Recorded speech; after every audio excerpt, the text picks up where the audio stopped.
from Kim, and she can fuck all night. All right, another game that I actually went to. This was a 3-hour drive for me. As many of you know, I live in Tampa, so when the Chiefs' schedule came out, saw they were in Jacksonville, that was a no-brainer for me. It's a 3-hour drive. Absolutely, I'm going to see the boys play. So it was a fun game. It was scorching hot, and for the most part, it was pretty low scoring, which was a shock for a lot of people. You know, you had two teams last year that relied heavily on their offenses for their success, and it was the defenses for both teams that made this game what it was. So let's start on the first quarter. The Jaguars get the ball first. They run 9 plays. They end up punting. The Chiefs then get the ball to start the game. They punt. Then the Jaguars get the ball. They punt. Then the Chiefs get the ball. They punt. That's the end of the first quarter. Just punts. No points, just punts. Second quarter starts. Jaguars drive results in a punt. And then, but what happened? Richie James muffs the punt, and it's recovered by Jacksonville. I gotta tell you, man, I am so sick and tired of watching the same thing every single year. Started with McCole Hardman, and now anybody who wears a red jersey and gets in the backfield to return a punt, it's flipping a coin. That's all it is. You have a 50-50 shot of catching the ball like a normal NFL player would, or muffing it like a total jackass. I've grown used to it as a Chiefs fan. Every single time that the ball is punted, I'm like, just get out of the way. I don't care if it lands at the fucking 1-yard line. Just get out of the way.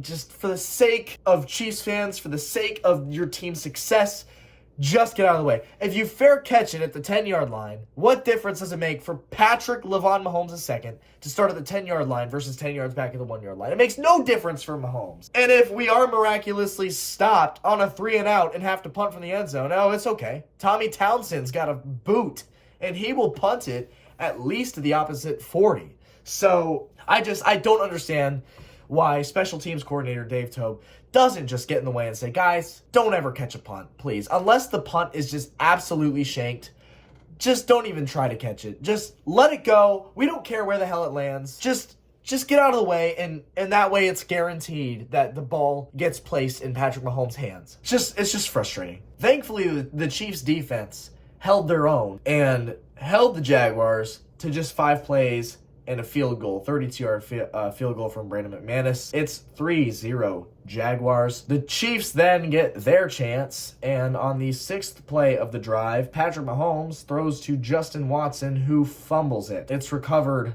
by the Jaguars, and the Jaguars get the ball again. But just you wait. On the very first play of this Jaguars drive, Trevor Lawrence throws an incomplete pass, to which Kansas City challenges, saying, whoa, that's not an incomplete pass. Trevor Lawrence fumbled that football. They win the challenge. It's a Jaguars fumble, and so our fumble didn't even matter. And then guess what? Their fumble didn't even matter either, because Patrick Mahomes will throw an interception on the very next drive. It's just at this point, it's one of the most sloppy offensive games I've seen from 2 high-caliber offense teams. It's crazy.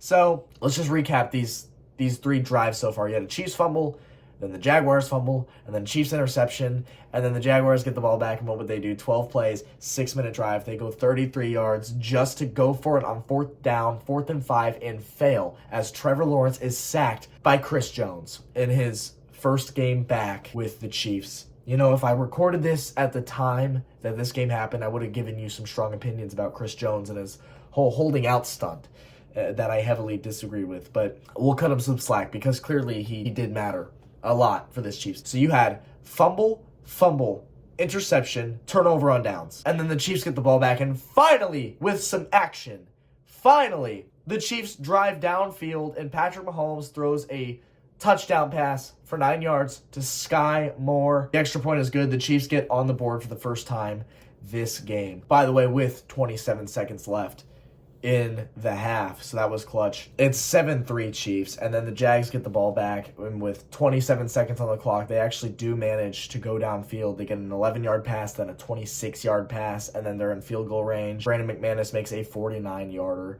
to make it a 7-6 game. The Chiefs would receive the ball to start the second half of the game. They would drive downfield, highlighted by a 34-yard Patrick Mahomes deep left pass to Justin Watson to the Jacksonville 16, and that would turn into an opportunity for a touchdown as Patrick Mahomes would give a short right pass to Travis Kelce for 9 yards to take a 14-6 lead in the game. The next 4 drives throughout the duration of the third quarter would all result in punts for both teams, as none of them could get their offenses going at all. The first drive of the fourth quarter for the Jaguars would result in yet another field goal. Brandon McManus, 22 yards, and it is 14-9.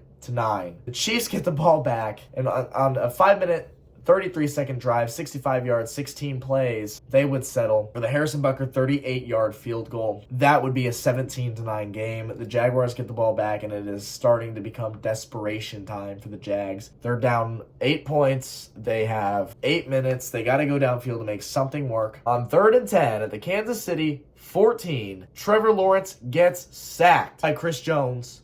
Once again, with 4 minutes, 23 seconds left, the Jaguars decide to go for it at the Kansas City 16 on 4th and 12 to keep their game alive. And a Trevor Lawrence pass to Calvin Ridley would be incomplete. And it is a turnover on downs. And the Chiefs get the ball back with 4 minutes, 18 seconds left. The first play would be a run for no gain with Pacheco. The second play would be a 14-yard Patrick Mahomes scramble.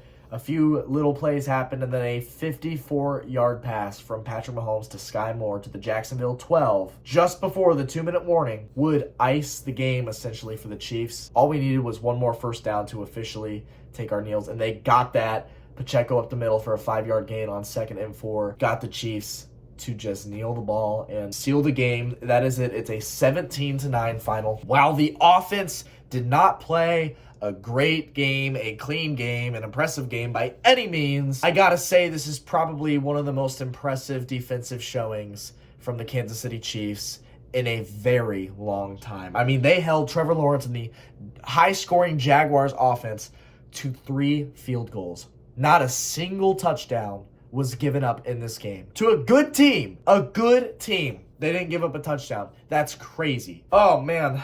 Overall, it was a good game. And just, again, it was slow. The offense really couldn't get much moving. It was just, at times, it was just kind of hard to watch. But the Chiefs, every year, start off slow. They just do. Barely win games. They'll put up some low-scoring numbers. It's just 17-9. Nobody expected that to be the final score of a Chiefs versus Jaguars game. And these are two teams with good offenses. But that's what it was.